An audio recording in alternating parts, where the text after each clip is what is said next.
شروط تقلك بزحمة بار كتو مع ملكات هنتي جيفاكي احتمال هنتي جرات قال مربينين نكرن اجبلی بلندبونا بهای دلاری و کریا کهربان اجتماعی خودان جهن بازرگانیش دست باج و رسوماتات نالن. الدمینیکرنا مولتن خوین سالانه ابدهان باج و رسوماتش خودان دکان و مارکتات هنه ورگرتن. هر جباجا درامتی و خانوبرا تاد گهیت با جروانیه. كهرباء من بيستدور وجهات قلت من 200 دينار من نبرادو مريشكو هي من سبليت هنا ومن هيتر هنا بونمونا مثلا في هيفي از 350 دم حق والدي 20 امبيرا وجبلي كري وبا اكيد ورا ولا ما يجازني كرخو حق نوفي دكانيش ما ورقت هم تشوينا بلدي في شهر عرداش اصلا وجبلي هند يعني هند اجراءات تعسفينها يعني قلنا دكان داري تشيا از خو بنجره تشما مكافحه يعني از دو جارا چیمه سه جارا چیمه مکافحه نزار که دو جارا چیمه مکافحه گشتی دو جارا چیمه بنگه پلیسا هر سال تشتاقي جي لزيادات كان ضارب يعني هر سال تشتاقي لزيادات بيت هر سال يعني زمانه دچی بیشتر زمانه کریکوری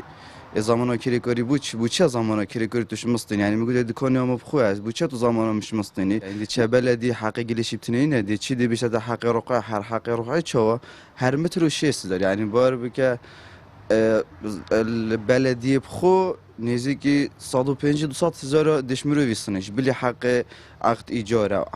ضریب دخل یعنی اواخر گله بیت بارگیرانی و تجی بخو زیاده گیرانی یعنی مروف خو نزاید مروف نو دو برده قیران دید باجش آبورینا سکجید به جیت روانینت قیران آبوریدا ولاتا که خدا نفت و سامان سروشتی بار خلک خو گیران کرد.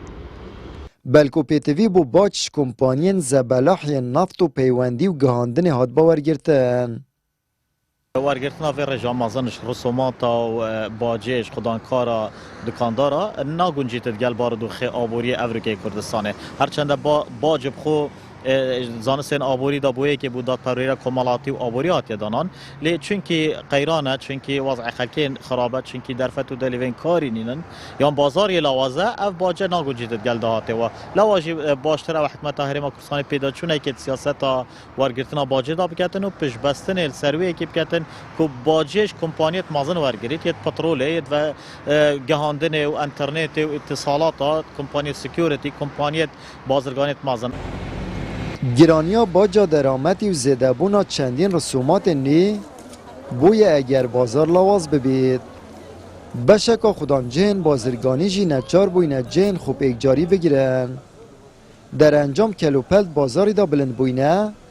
او بارد کویت سرملن خلک آسایی. آمد بریفکانی کنال آسمانی پیام دهوک